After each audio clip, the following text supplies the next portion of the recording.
and welcome to CSDW's Writers Talk. I'm Doug Dangler. Today I am lucky enough to have CC Finlay, who has written a series of books starting with The Patriot Witch, and he also works at The Ohio State University. And he's going to talk to me about the books that he's written and how he does his writing. So welcome. Glad to be here, Doug. Great, great. Now, I read in your book that you were working on your PhD when you started. There was some of the research behind The Patriot Witch. And what was there about this historic history research that made you think magic? My PhD research was in early American history, so the 17th century, which is the period of the Salem witch trials and things of that nature, the Puritan era of American history. I focused more on Virginia and the southern colonies, but I was certainly aware of the whole period. At the time, I was working for Saul Cornell, who was doing research on early America, the Constitution. We were in particular researching the Minutemen, the militia, the development of the Second Amendment. One of the things that I was doing was documenting the Minutemen for him, getting images of them, of the weapons they used, of the traditions and things that they had. So I was talking with my agent about new books to write or new ideas, and these two ideas, the witchcraft of early American history and the Minutemen and the struggles of the Revolution, came together. And when they did, I just thought, wow, that'd be a lot of fun.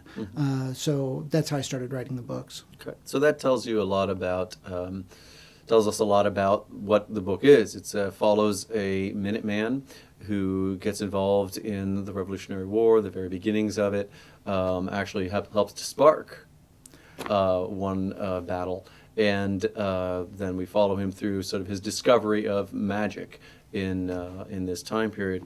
So the Patriot Witch is, the title character, I guess, is Proctor Brown, who is a stand-in, I think, for the reader's discovery of magic during this period, because it's not something, I think we think of the Salem witch trials as a really famous episode, but that is many years before the action of this book, which starts in 1775, and the Salem witch trials were 1690, 1691, I think. So it's about 80, 85 years before. But Proctor's family, John Proctor, was one of the men who was hung for a witch at the Salem witch trials. And Nathaniel Hawthorne has the story Young Goodman Brown, which is about a man in Massachusetts who's drawn into witchcraft and has his life changed by sorcery. So there's deep roots in the region for that sort of thing. And what I got to thinking about in a fantastic context or a fantasy context was, what if those elements were driven underground? People who had those talents or who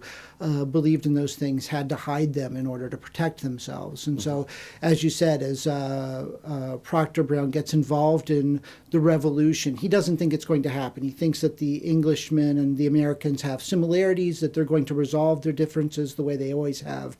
And as he gets drawn into the Revolution and takes a more active role, he also begins to discover his witchcraft abilities at the same time and gets drawn into that. And so it's a discovery of both worlds simultaneously. I think that's the fun part of the story. I noticed, I think you've included a lot of sort of in-jokes that historians will get, like Proctor Brown, the reference to Young Goodman Brown and things like that.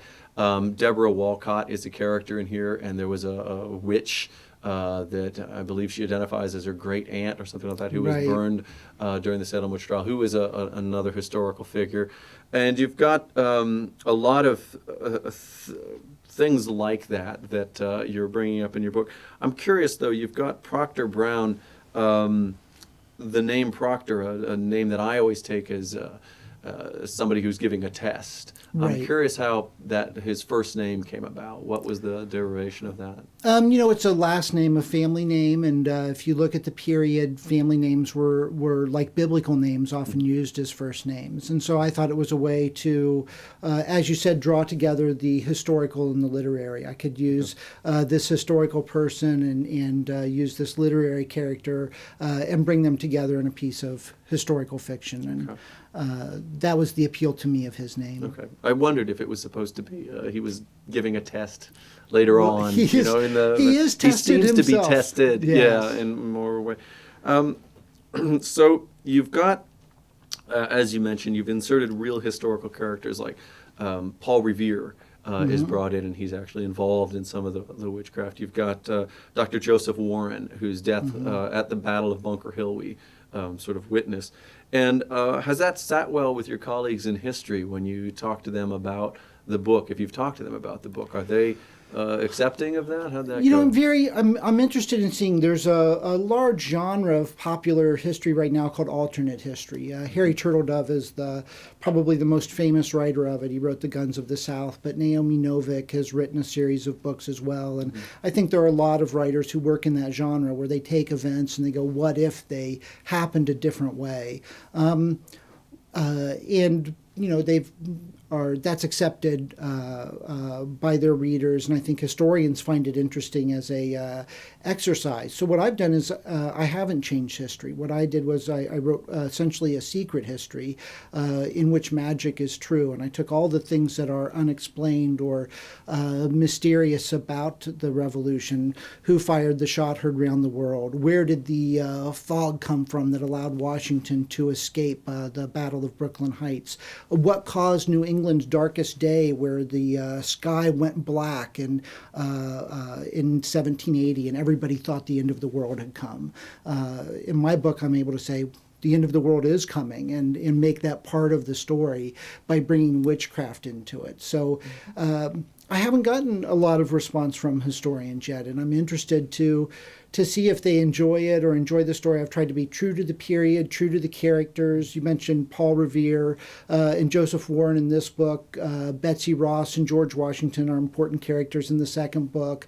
Lord Gordon, famous for the Gordon riots, and Benjamin Franklin are in the third books. There's major and minor historical figures throughout, and I hope that I've treated them in a way that reflects their actions and real characters, but also draws it into this larger story of the fantastic that will be entertaining for people to read, even if they aren't familiar with the history or with the people of the time.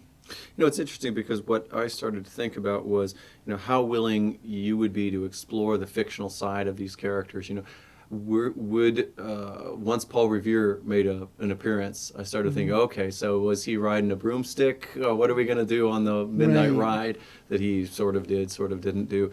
And it seems like, as you said, you want to be really cautious about not crossing maybe a certain line you have in mind about what these characters would or would not do as you understand the historical context. Cautious may be the wrong term. I want to be respectful of what they did and their real accomplishments, because this was a exciting and dramatic period of time where people made extraordinary sacrifices, underwent extraordinary hardships because they believed in these higher values. They believed in self-rule. They believed in liberty. And they were willing to risk a lot for it. And so you want to be respectful of the things that those people did, putting their lives, their fortune, their sacred honor at risk at the time for this. But you also want to find a way to make it fresh or make it interesting to people and tie it into this tradition of the literature of the fantastic that goes way back in American history to Hawthorne and Poe and Melville.